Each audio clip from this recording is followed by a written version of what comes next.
Hey guys, time again for another unboxing video. Before we dive right into it, I want to talk a little bit about my philosophy, for lack of a better term, for what I buy these days before I get accused of being a hoarder. Because yes, I have a lot of TVs and I have a lot of equipment and a lot of stuff. Believe it or not, my bucket list has been checked off. Everything that I ever wanted, at least that I know of, like a Philco 37690, like a Dumont Clifton, like a Philco 48-1000, a Predicta, I have them all. Yes, there are some very rare, very cool things out there that I do not have. Zenith Stratosphere, whatever it is, radio, for example. Those cost tens of thousands of dollars, and honestly, I wouldn't even want to have one because of the rarity. I'd be afraid to even touch it or use it. And I said it before, I'll say it again, I'm not really that much of a collector. So these days, it takes a few things to get me interested. I'll just quickly rattle them off. One, a deal that's too good to be true, or too good to pass up on, or stuff that's given to me. Something that I think I really have a use for, which applies to this bottom box here, or something I really need to finish off a project. I'll throw out one more category too, which is kind of a parts set or something that I think I can scavenge parts from to fix customer sets or whatnot. Like I picked up some Predictas that were basket cases just to scavenge parts. But I really don't need any more TVs or any more stuff unless it falls into one of those categories. So we are going to touch on both of those today. This is something that I think will be very useful very soon too. And this, fingers crossed everybody, is something that I've been looking for over 12 years now, I do believe. So, for better or worse, those of you who have been with this channel for a long time have come to realize I jump between projects. That's just the way it goes.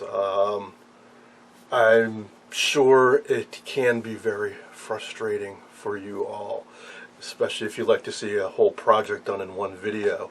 I can do that, I do occasionally do that, but that means I have to wait and sit on something until I get all the parts I need lined up and time to work on it and finish the whole project before I bother posting a video. And a lot of my videos like this one, I like to be spontaneous because I'm excited when I get something that I need or I'm interested in or whatever, and I want to share it with you all right now, rather than waiting. And sometimes when I get a new device, SATA TV radio, I quickly realize, oh, I need something. So I can't work on it. But I still want to show it with you guys. And that applies to this top box. Sometimes it takes me years to find a part that I need to finish a project. So some of my projects have been going on for more than a decade. Alright, I hope that all makes some sense. Let's get to it. Let's start with the bottom box first. It basically is what it says. It's a piece of Sencore test equipment that I got from Valuetronics. This is a device I've known about for a while and was kind of on the fence about getting. When I saw one in really good condition that seemed to have, most importantly, all the probes, I figured now is a good time to pull the trigger. I put the packing list right over the seam. Oh, this is literally the original box for this device, but it is a Sencore box. Probably isn't, because this device is from the 70s, and this box looks a little newer than that. Oh. Alrighty. There it is. It should look familiar to some of you. And it is a Sencore SM152 sweep and marker generator. Yeah, why would I need another sweep marker generator?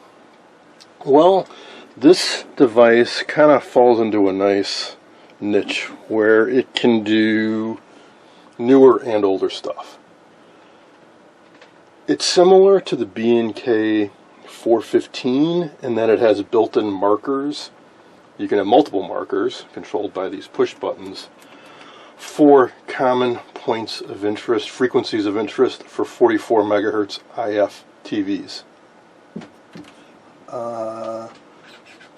It also has some handy RF markers for doing tuners. So this can do, basically can sweep from 10 megahertz up into 600 megahertz. So you can align, we're actually down to part 4.5, I think.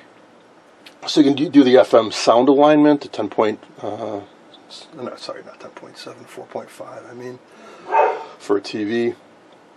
And the 44 megahertz IF, it has built-in markers, but it can do the older. It can do sweep all the way down to 10 megahertz and all the way up to 920, I guess.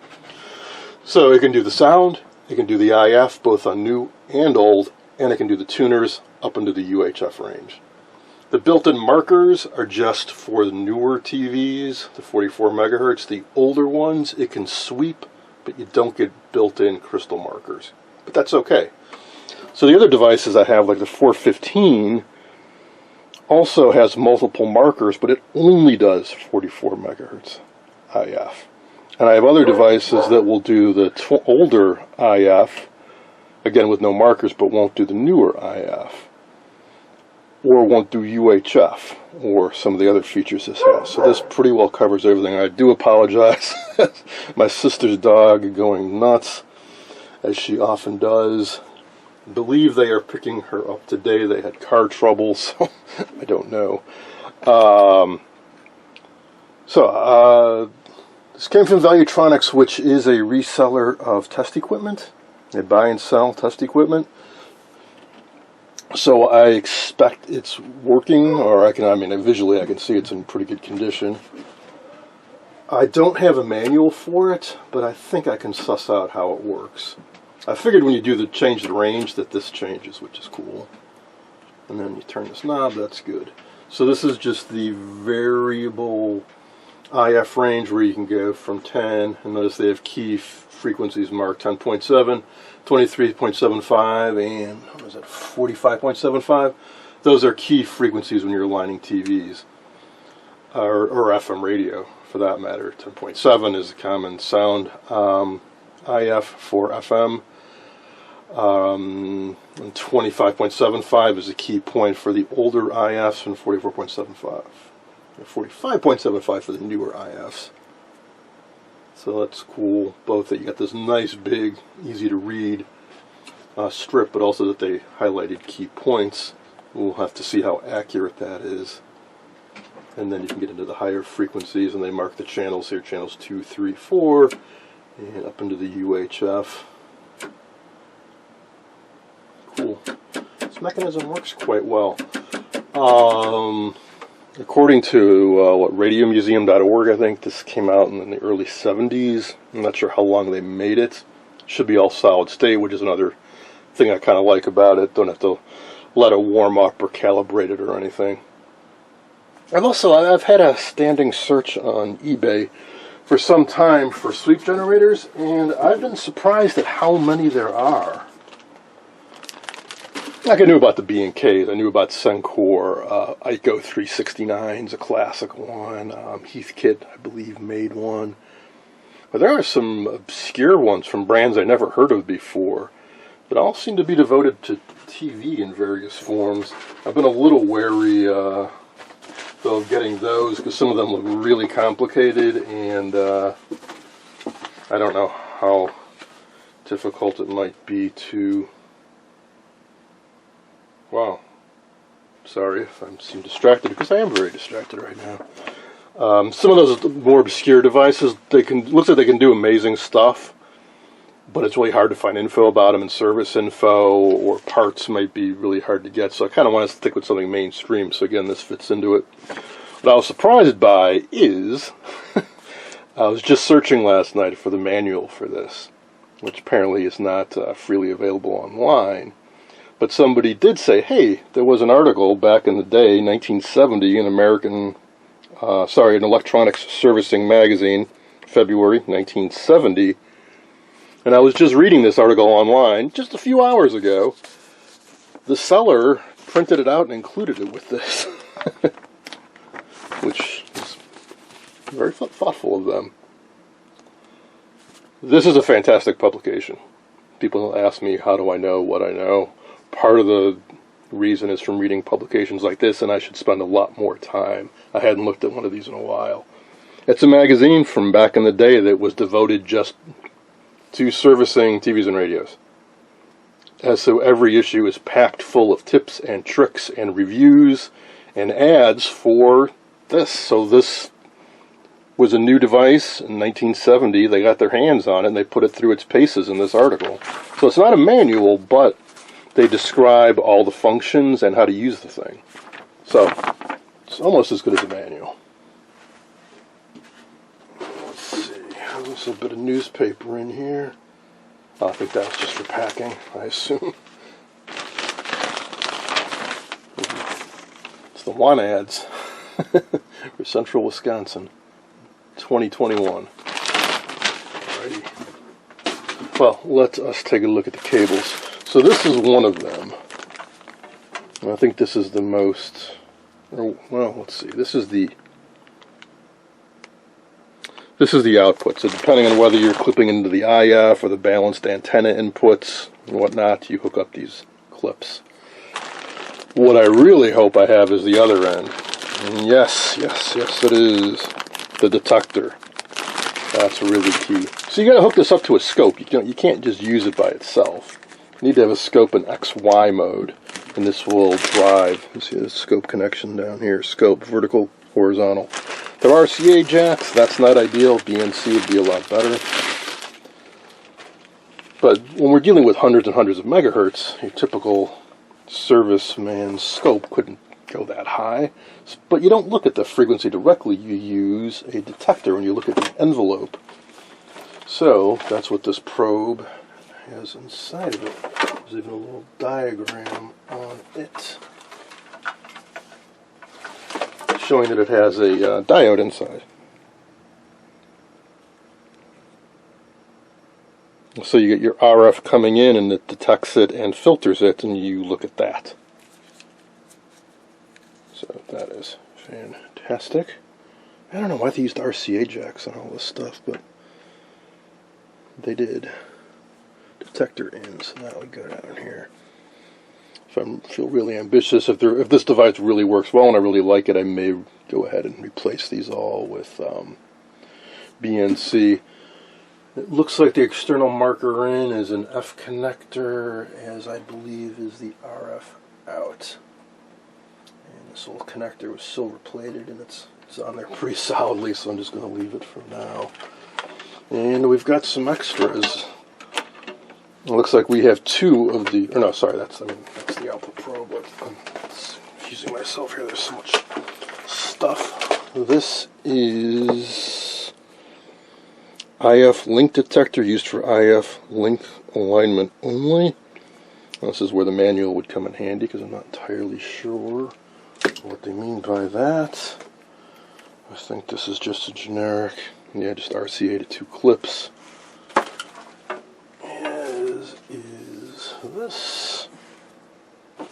As is this. So we got 3 just RCA to alligator clip. That's fine. I'm sure those will come in handy. So let's see the outputs here. We got RF out. That would be your RF going into your tuner or whatnot. Chroma out. They do have some special modes for doing the chroma circuit based around the color burst 3.58 megahertz. Let's see, sweep direction, normal, reverse. I guess that means does it go from the low to the high frequency or from high to low frequency. The detector probe inputs. Again, signals to drive the vertical and horizontal on the scope. It's 10.7 megahertz out. It's dedicated, I guess, for just doing the sound alignment. External marker in and power. And that pretty well covers everything. I don't know if there's anything on the back. Power, fuse. frequency calibration control. Well, it's actually got a warranty sticker from Valuetronics. So they may have, there's also a tag on top. Sencore Service Division. Oh, that's the original tag from when this thing was made, I'm guessing. It's not entirely mint. It's seen a little bit of use. But hey, I didn't pay a whole lot for it. I think I made them an offer and knocked a few bucks off what they were asking. And there's one final thing.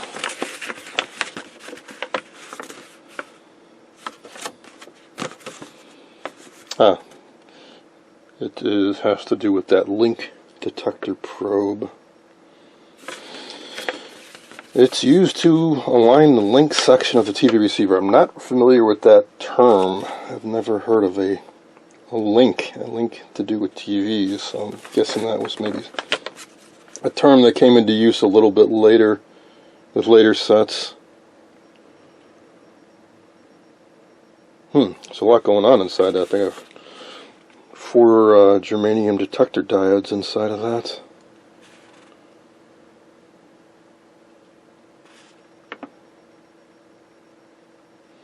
Well, alright, so why do I think this might be useful now? Because I'm restoring a bunch of predictors, and predictors use the 44 megahertz IF, so this should work very nicely to align a predictor. And just behind this, you may notice there is a predictor chassis that has been completely stripped down. This is the chassis for a Continental,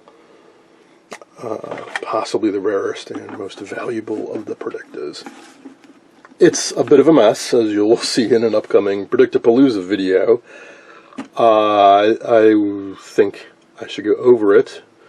By that I mean do an alignment, and I will try this device out when I do so. I could plug it in and turn it on now, but I can already tell you that there's not going to be really anything to see. I don't even think it has a single light on the front of it, unless I really hook this up to something and get a scope out and stuff, which we'll do in a later dedicated video. Before we dive into the second box, I want to touch on this publication again, Electronic Servicing. You can get free scans, high resolution, high quality scans, at AmericanRadioHistory.com. They also have many other publications there, like Radio Electronics, for example. You want to learn about how to service vintage electronics, check out the publications there. It's free. They have hundreds and hundreds of scanned magazines, just chock full, loaded with excellent information that was written up back in the day when the stuff was new and people were, there was a whole industry devoted to working on this stuff. Those are the guys who had all the experience and knew all the ins and outs and tricks and stuff, so very, very worthwhile to read. Alright, let's get to this box.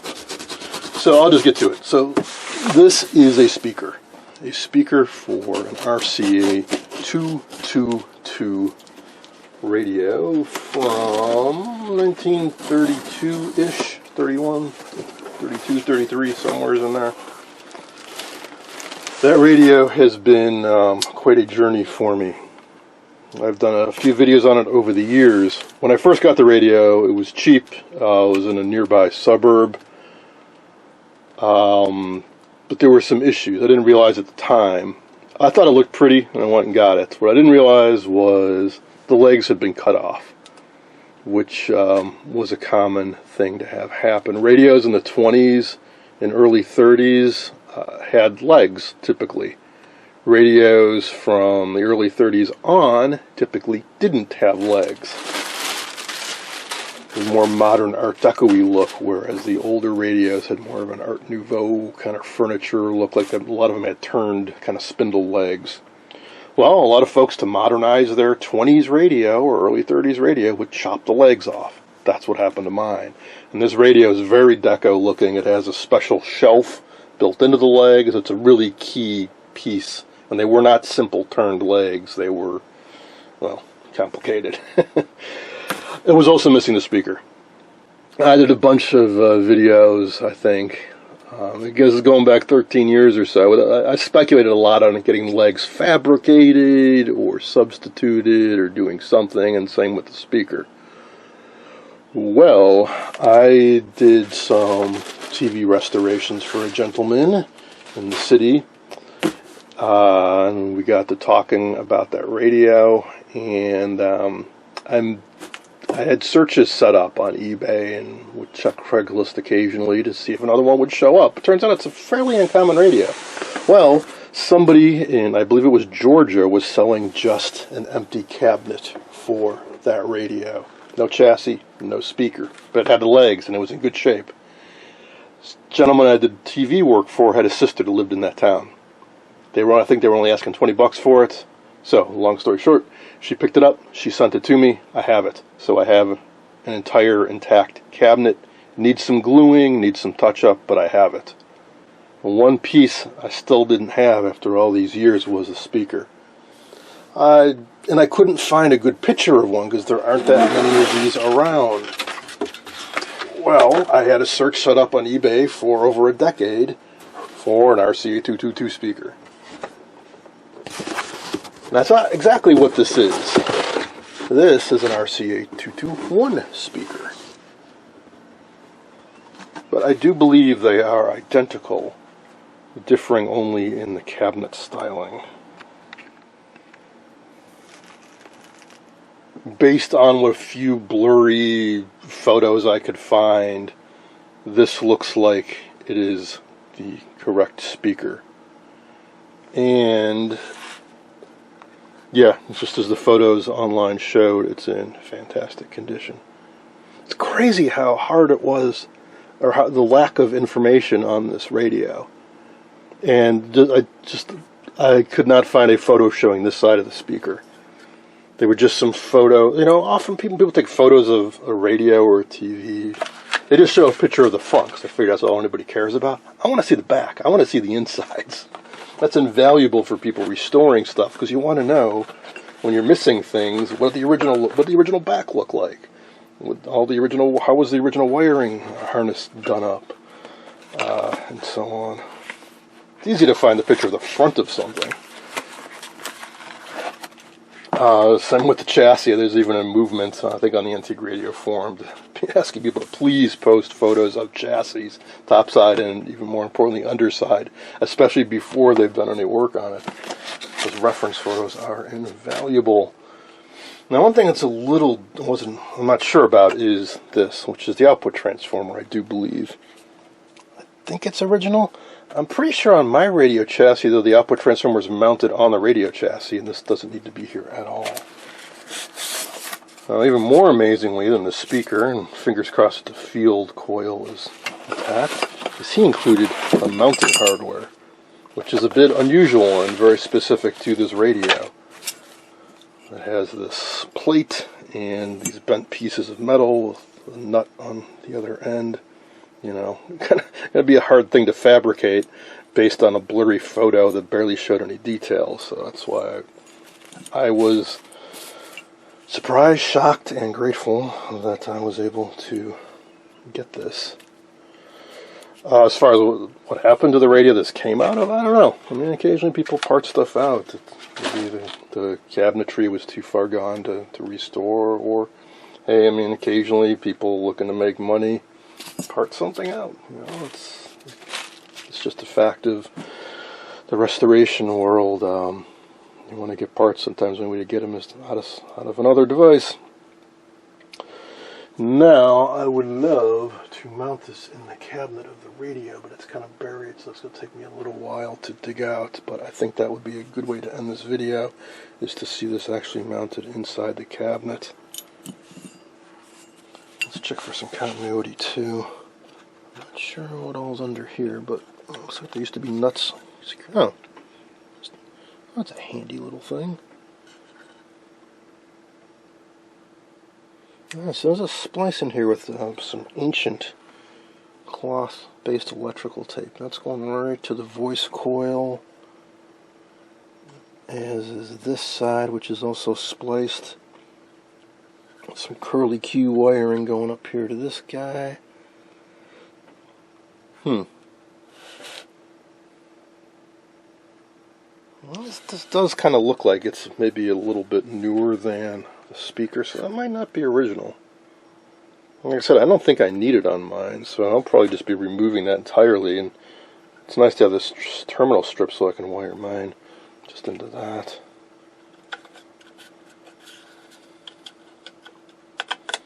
This would definitely motivate me to start working on that radio, because I've never turned it on. I've done no electrical restoration work to it whatsoever. Well, that took a bit of effort, but it was worthwhile, because now I have a path where I can get back to things. Now, since I haven't worked on this in years, of course, it was kind of buried. Well, here it is from the back side, which is what I really care about right now, because I want to see about that speaker. So here is the support board, and here are the two holes where hopefully those bolts will fit, and then the speaker will go up against that grill cloth in the front. Once I get it mounted, assuming I get it mounted, I'll turn it around and give you a good look at the front side. For now, I'm going to jump back online and look at some of the few reference photos I could find to see exactly how it is supposed to mount in here. I decided to lay the radio down on its face to make this task a bit easier, because this is not a mounting system like any I've seen before. Again, not a lot of reference photos online, but by studying one or two sketchy photos and looking at the marks on the metal, I do believe the way this works is there's a metal plate up top, and that's where the bolts go through, the nuts on top. And then we've got protruding J-hooks, basically. So how the heck does that hold the speaker in? Well, you notice there is a mark here and a mark here. So the way this works is slide this up into position. And now I know why there's a notch here. That's to accommodate the field coil.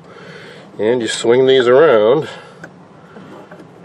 and then you tighten the nuts on top down. And it's basically squeezed in like so. And there are no mounting screws on the front. And that's it. Odd system.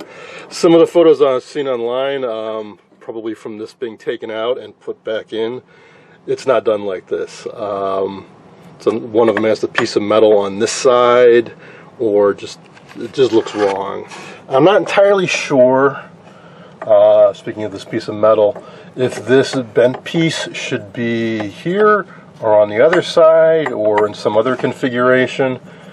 I'm just using my best guess. I don't know why it's bent at all. It seems like just a flat metal plate would work. So these are just kind of free spinning because there's not enough tension on them, but we're getting there. Alright, now it's starting to bite a little bit. Just kind of get everything centered in there. So I don't know what this is supposed to offer, some sort of vibration improvement or what, because the speaker's kind of floating, or it's just suspended on these 2 points, and it can kind of move around a little bit. I don't know if any of you have ever seen anything like this before, or have any insight as to why they might have done it this way. I'd be interested in your thoughts. I'm pretty darn sure that's not original. There's a transformer here. I'm pretty sure that is the output transformer. I did pull this chassis out, and I've taken a look at it.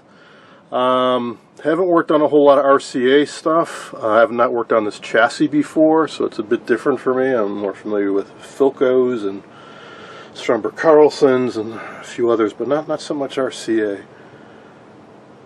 Well, that being said, it's a pretty straightforward design, but it's a bit of a mess. It needs some rewiring. This original cloth wiring is in crummy shape.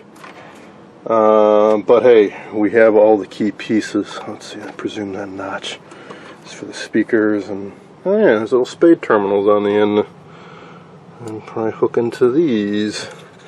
Although I think there's Well, I bet on some of these terminals there's more than one spade connects up, because we seem to have more spades than we do terminals, because there's only 3, and I count at least 4 spade terminals here. But let's see, assuming we don't need the output transformer, should be 2 for the voice coil and 2 for the field coil. It would be kind of odd for one side of the voice coil to be hooked up to one side of the field coil. So maybe the output transformer is supposed to be down there. I don't know. We will sort that all out at a future date. Right now, I'm just really psyched that I have this. I'm going to grab a wrench and tighten these nuts down, and then let's see how it fits and take a better look at the cabinet.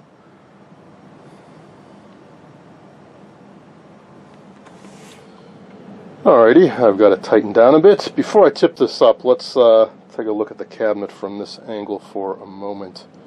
It's a bit of a mixed blessing. I mean, it's fantastic that I have an entire cabinet, but it's not in the greatest condition. The other cabinet I still have that has the legs cut off is actually in much better condition as far as the remaining top section goes. Again, this came from the south. No doubt it was exposed to a lot of humidity, and well, it is 90 years old or so. So there's a lot of delamination, veneer separation, joints have opened up all over. So we need to do a lot of gluing and clamping. And now that I have one with legs, we can take a good look at what those legs are like. So the other one I have, it's cut off right here. And I think it would have taken, well, it's certainly beyond my skills and the tools I have to reproduce legs like this. So they're tapered, they're fluted, there's shoulder up here, and the fluting continues on the entire length of the cabinet. I'll give you a better look at this rather neat little shelf down here when I get it upright. A little while ago I mentioned to a friend, hey, I finally found a speaker I've been looking for years for an old radio, and his first question to me was, oh cool, you going to fix it and sell it? I said, no. Which got me thinking that maybe I'd take a moment to explain what I want to keep and what I'd be willing to sell. Again, I don't consider myself a collector because I don't necessarily care about stuff that's super rare, super valuable, mint condition, new in the box. I want to keep stuff that has meaning to me. Stuff that I searched a long time for, never thought I'd own, like the Dumont Clifton. Or this radio that it took me years and a help from other people to find all the pieces and get it all together. And now I still have a big adventure of getting this thing looking better and working. This I want to keep. Other cool, rare, high-end, valuable stuff, I just as soon let it go to a collector or a museum. But this I'm going to keep. And here it is from the front, finally. Really pretty veneers, super Art Deco, geometrically symmetrical design with that cool shelf. The interesting thing is that I've seen several examples of this model radio that had different shelves, different geometric patterns cut into it, different shapes. Like this is oval, others were, I think, rectangular. I don't know, I don't remember. But there's also a Canadian version that has really wild veneers on the front. But I really like this model for a number of reasons. One, the visual appeal of it. I think it's a very pretty radio and very deco, and I love Art Deco. It's also a bit modestly sized, and it's not that heavy. Now, as far as the actual radio itself, well, it's not a super high-end radio by any means. It's a little hard to see the dial here, it's kind of darkened, but it does AM 550 to 1500, and then a shortwave band 1600 to 3500. For very symmetrical controls here, we have power, volume, tuning, and tone, and the tuning does work. I believe that is power. Maybe that's power volume. Oh, band switch. That's the other knob, and then that would be tone. The original grill cloth is in great condition. As far as the cabinet goes, well, you can really see now that how it's opened up in areas. There's some veneer lifting, a little bubbling here and there. We have some substantial finish loss in areas, top being the worst, which is how it usually goes. But the front of it isn't that bad. I hate to strip this whole thing down. Now the shelf, yeah, I mean, we need to glue this up. There's some veneer completely missing, delaminating. That needs to be tightened down. But boy, this main area, I'll try to do some selective touch-up refinishing. Of course, the main thing first would be to clamp it all up, and I'm not sure what to do about this. Where it's expanded and shrunk and stuff over time, where there's no finish here. This originally was all tighter together. I don't know, but I don't see anything that's opened up, so I don't know how exactly I can clamp this down to make that all go away. Maybe when I glue this up and squeeze the entire cabinet sideways, it'll kind of help out. Alright, I am one happy camper right now. So all we had to do is tighten up all the joints, touch up the finish, and get the radio working. But we have all the pieces. That is going to be it for now. I hope you enjoyed this look at a Sencore, what was it, SM152, I think, sweep generator. You'll be seeing more of that in the near future when I do an alignment on a Predicta. For those of you who don't know what a sweep generator is and what alignment's all about, you'll get a much better feel for that when I actually use it. And a look at an old friend, the RCA222. Those of you who've been with me for a long time probably remember this. Thanks for watching.